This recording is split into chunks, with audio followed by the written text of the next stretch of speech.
அண்ணா சகாதேவா, உன் உடன்பிறவாக சகாதராக வட்டவன் உண்மைதான் ஐயா. சகாதேவன் 1000 கோடி வந்தனம் புரிந்தேன் அண்ணா. என்றும் தீர்க்காயுசப்பட்டு வாழ்ந்திருப்பாய் தம்பி பாலகா சகாதேவா. அண்ணா தம்பி, என்னை எதற்காக வரவழைத்தீர்கள்? என்ன காரணம்? அப்படியா? உண்மைதான்.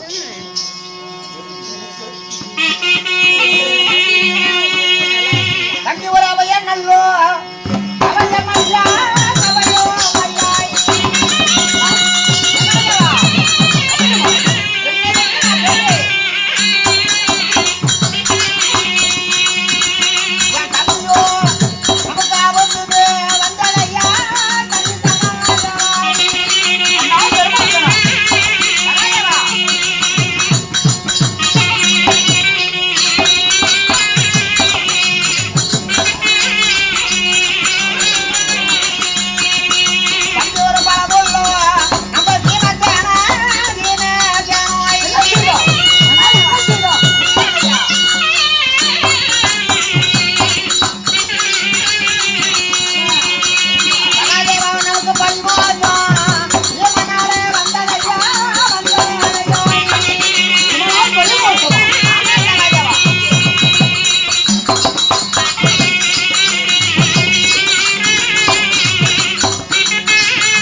தம்பியாகப்பட்ட வீமசேனனை தேடிய தினத்திலே வரவழைத்து நான்கு திசையும் சொல்லு, கிழக்கு திசை போகாத என்று கட்டளையிட்டோம். சரி. ஏனென்றால் ஏதோ 3 திசையும் சென்று பார்த்தார். அண்ணனும் மாமனும் சொன்னாங்க கிழக்கு திசை போக வேண்டாம் என்று. அந்த கிழக்கு திசையில என்ன ஒரு அதிசயம் நடந்திருக்கும் அப்படி என்று அதை மறந்து கிழக்கு திசை சென்று ஆர்ப்பாட்ட ஆரவள்ளியரிடத்தில் மாட்டிக்கொண்டான் பந்தயத்தில். ஆரவள்ளி பெண்கள் எடுத்து பந்தயத்திலே தோல்வி விட்டான் அண்ணனாகப்பட்ட பீமனா. உண்மைதான். சரி. சரியான சந்திரகுலத்தில் உண்மையாக பிறந்த மன்னராகினோம் சத்தியம் தவறாத வாழ்ந்திருந்தா எங்களுக்கு சேர வேண்டி கற்பப்படத்தை கட்டுங்க. இல்லை என்றால் எங்களிடத்தில் எதிர்த்து சமர் போடுவாங்க. அப்படி வந்தீங்கன்னா என்னிடத்தில் எங்களுக்கு முழங்கால மீச, உங்களுக்கு முகத்துல மீச, நீங்களா நாங்களா என்று ஆர்ப்பாட்ட ஆரவள்ளி மாதர்கள் 25 வைத்திருக்கிறார்கள். அப்படியா? ஆமா. இரவோடு இரவாக கள்ள குறவன் போல் தப்பித்து வந்தது அநீதி தானே? இது மகா குற்றம். மகா குற்றம் இல்லையா? நாம சரியான சந்திரகுல வம்சம். உண்மைதான். ஓடி தவறாத குருகுல வம்சம். வார்த்தகம் தான். சத்தியமே தவற மாட்டோம். ஆமா. அப்பேற்பட்டவர் மன்னர்கள் குலத்தில் பிறந்து இப்படி ஒரு தவறு செய்து வந்து தனமாக இரவோடு இரவாக தப்பித்து வந்தது இது கள்ள குறவன் போல். அது தவறு இல்லையா? இது தவறு மகா குற்றம். ஆனா வந்தான் பீமன் எங்கே சென்றான் கண்ணிலேயே காணவில்லை. இது யார் என்று பார்த்தாயா? குறவன் போல் ஆமா முழிக்கிற மொழியை பார்த்தாயா? எத்தனை அறிவுரை சொன்னாலும் உனக்கு சண்டை சாப்பாடு தான். ஆமா. அந்த சொன்னதை அவ்விடத்தில் போட்டுவிட்டு உன் மனதில என்ன நினைக்கிறாயா அதைத்தான் நினைக்கிறாய். ஆமா. கேவலம் சரியான ஒரு காலோட சோரம் போகின்ற கம்மநாட்டு பெண் ஜாதி இடத்தில் பந்தயத்தில் தோல்விவிட்டு இப்பேற்பட்ட மன்னன் வந்து நிற்கியே விட்டது கேவலம் அல்ல, வெட்கம் அல்ல தம்பி சகாதேவா? உண்மைதான். அதனால ஈவனால நம்ம குலத்துக்கு அழிவு. ஆமா. அந்த அழிவு நீக்கணும்னா என்ன செய்யும்? அது உன்னாலதான் தம்பி முடியும். எப்படி என்ன?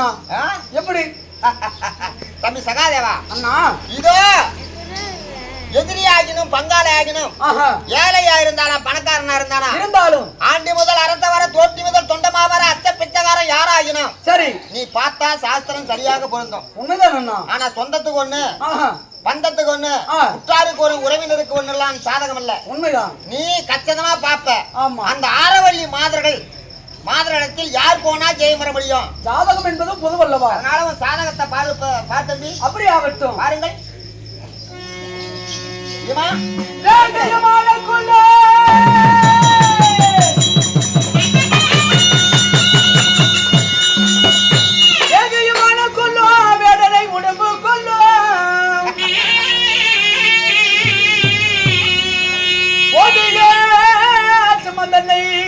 உதித்திட்ட தெரை கொள்ளும்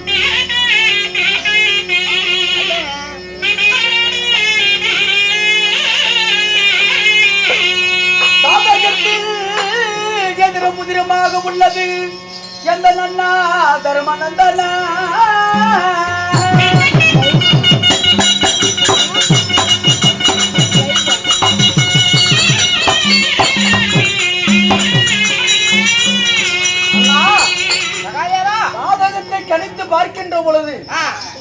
ஏகையும் ஆன கொள்ளும் வேடனை உடம்பு கொள்ளும் ஆச்சரியம். ஓதைய சிம்மந்தனை உதித்திட்ட தேரை கொள்ளும் இப்படிதான் தேரை தேக்கி சிங்கத்தை கொள்ளும். ஆமா சாதகத்தில் எதிர முதிரமாக உள்ளது எந்த அண்ணனா தர்மநந்தனா. ஆனா தம்பி சகாதேவா அண்ணா ஒரு கட்டாயம் எச்சரிக்கிறேன். எப்படி?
காலை சுத்திக்கிட்டே இருக்கா பாரு.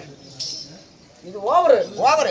ஆமா இருந்தாலும் உள்ளங்கையும் சாத்திரத்தை சரி இந்த அண்ணனுக்கு உண்மையாக எடுத்து சொல்லு. கட்டிலே உள்ளபடி கணக்காக சொல்லு. ஏட்டிலே உள்ளபடி இந்த தருமராஜாவுக்கு சகாதேவா எடுத்து எடுத்து ஓதப்பா ஓது. தாங்களுக்கு இதோ நம்ம ஐவராஜாக்களுக்கு பாரு பார்க்கலாம். அப்படியா அண்ணா? ஆனால் அண்ணா தம்பி இதோ தாங்களுக்கு பார்க்கின்ற பொழுது நீங்க ஒரு கோழி குஞ்சாகும் அந்த அரவள்ளி பெண்ணாகப்பட்டவள் ஒரு கருடனாக இருக்கிறான். பாத்தியா எப்படிதான் மீட்டு கொண்டு வரது எனக்கு பயமா இருக்குது. சாத்திரமும் சரியா அமையல. இருந்தாலும் சற்று ஓரமா நில்லு தம்பி. செய்யறதுன்னு செஞ்சுவிட்டு வித்தாட்டுல தொச்சாடில் முழிக்கிற மாதிரி முழிக்காத. ஆனா சகாதேவா அண்ணா தான் நாடுனாலும் தன் சரிகளும் சரிகராடு. இப்பொழுது பங்காளிங்க துரியோதனாயத்தில் ஆண் மக்கள் 99 பேரு. ஏசல்னா கூட ரத்தமாகப்பட்டது பதிக்கும். பஞ்ச பாண்டவருக்கு இப்படி அநீதி நேர்ந்துச்சு. சரி இருந்தாலும் பங்காளி துரியோதனாயத்தில் போட்டு போய் பார்க்கலாம். அப்படியா? ஓ ரத்தம் இல்ல. ஆமா ஆமா அதுக்குதான். ஆனா அண்ணா தம்பி இதோ அந்த ஆரவள்ளி பெண்ணாகப்பட்டவள் ஒரு வத்தி குச்சாகும். துரியோதனாதிகள் ஒரு வத்தி புல்லா இருக்கிறாங்க. போட்டா போச்சு. உண்மைதான் பிரிச்சு போட்டா பத்திக்கும். ஆமா இருந்தாலும் இப்பொழுது நமக்கு ஒரே கூட பிறந்த பிறப்பு சங்குபதி. சங்குபதி ஆமா. கல்யாணம் பண்ணி வச்சது போனதான் அவன் வீடு எங்கதுன்னே தெரியாது. உண்மைதான் அண்ணா. ஏதோ ஒரு பையன் பிறந்துக்கிறான்னு கேள்விப்பட்டான். சரி அந்த பையனுக்கு போட்டு பாருங்க. அப்படியா? சபா சபா சபா சபா சபா சபா. என்ன என்ன என்ன என்ன எப்படி இருக்கிறது தெரியுமா? ஏதோ மௌனமா இருக்குது. சகாதேவனுடைய சாத்திரம் பொய்யா போச்சுன்னு நானே பயந்து போனேன். ஆமா சகாதேவா நம்ம யாராலும் முடியாது. நம்மளுடைய தங்க மகளாகப்பட்ட அள்ளிமுத்து பிறக்க ஆரவள்ளி கோட்டை அழிய வேண்டும் என்று இருக்கிறேன். ஏங்கப்பா அள்ளிமுத்தாலதான் முடியும். அண்ணா நம்மளுடைய தங்கை சங்கமதி இதுவரை கல்யாணம் பண்ணி கொடுத்தோடு சரி நான் ஒன்னும் போய் பார்த்துட்டேன். நம்மளாட்ட ஒரு அநியாயம் அந்த துபாபர யுகத்திலே யாரும் இல்ல. ஆமா என்னமா அண்ணா செய்யுது என்னன்னா தம்பி சகாதேவா இதோ பச்சனாகப்பட்ட போர்மன்னா 6 மாதம் காணகம் வேட்டையாடுவது 6 மாதம் வீட்டுல இதுதான் வழக்கம்னு நம்ம கேள்விப்பட்டோம். ஆமா இருந்தாலும் இப்ப வீட்டுல இருப்பாரோ வேட்டைக்கு போவாரோ தெரியாது. ஆமா ஒருவேளை வேட்டையாட வனம் போயிருக்கலாம். மகனும் எங்கடி நம்ம மகன் சொல்லி நம்ம தங்கச்சி புடிச்சிட்டு அடிச்சா நமக்கு தான். வேட்டையாடி விட்டு வந்து கேட்டா தங்கச்சி என்ன பதில் சொல்லும்? அதனால எனக்கு ஒண்ணு என்ன தென்படுதுன்னா இதோ நம்ம மகன் வீரவாள் அபிமன்னன் அவன் குடிக்க போலாமே சரியான யோசனை. அப்படியா அத்தோட்டு போலாம்டா போகலாம் அப்படி போலாம். கொஞ்சம் இளவயசு கிழமையா இருக்கேன் அப்படி மப்பம் வந்தாருக்கும் எதனாலும் குடும்பத்தனம் பண்ணிக்கிறாரு குடும்பத்தனை உன்னால அடக்க முடியாது. மகனுக்கு மகன் ஒருவேளை மத்தனம் காணக்க போயிருந்தா அள்ளிமத்தை கூட்டிக்கிட்டு மகனுக்கு எள்ளும் தனியா தாரவாட்டு மகனை அங்க ஒப்படைச்சா அவனுக்கு சரியான யோசனை, நல்ல யோசனை. அதனால புறப்பட போலாம். அங்க பாருங்க வந்துட்டு போனோம்.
சிவனுக்கு ஒப்பிட்ட ஆனா என் பேரோ சங்குபதி.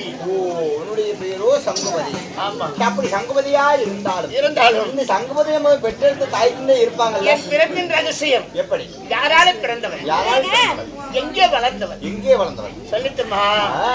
அம்மா அதை பாண்டிராஜு பெற்றெடுத்த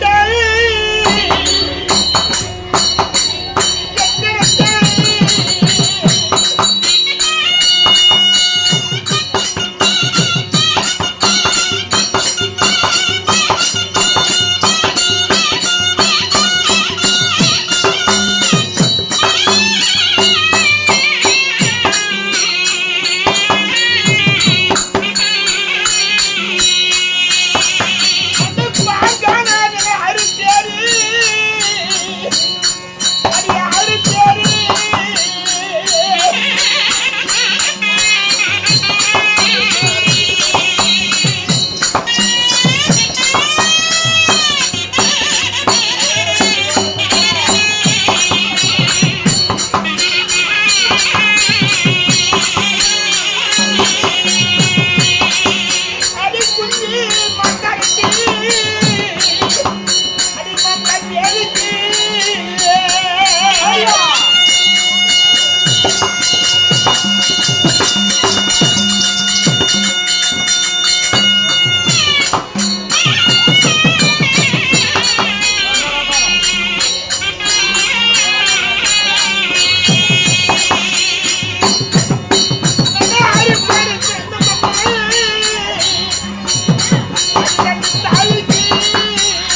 மூவேந்தர்கள். மூவேந்தர்கள்.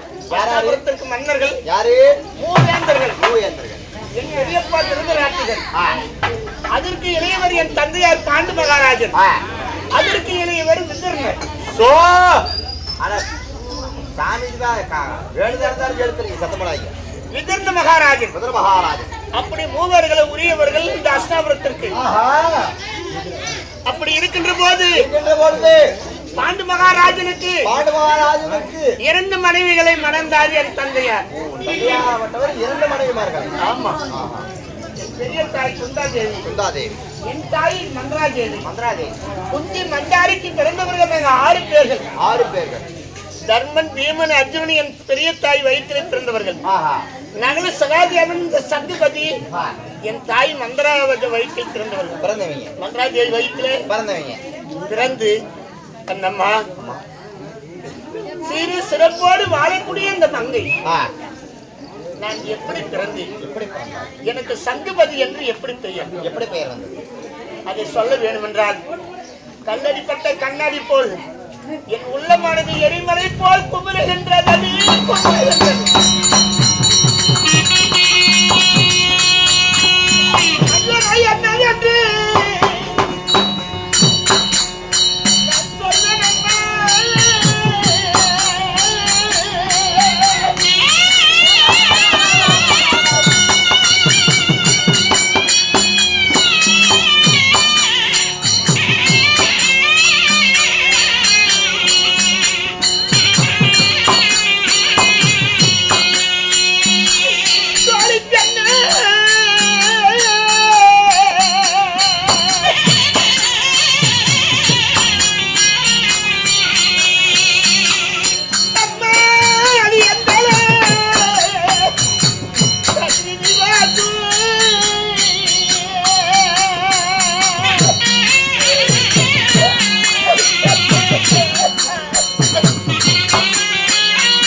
தாய் தந்தை அகால மரணம் அடைந்தார்.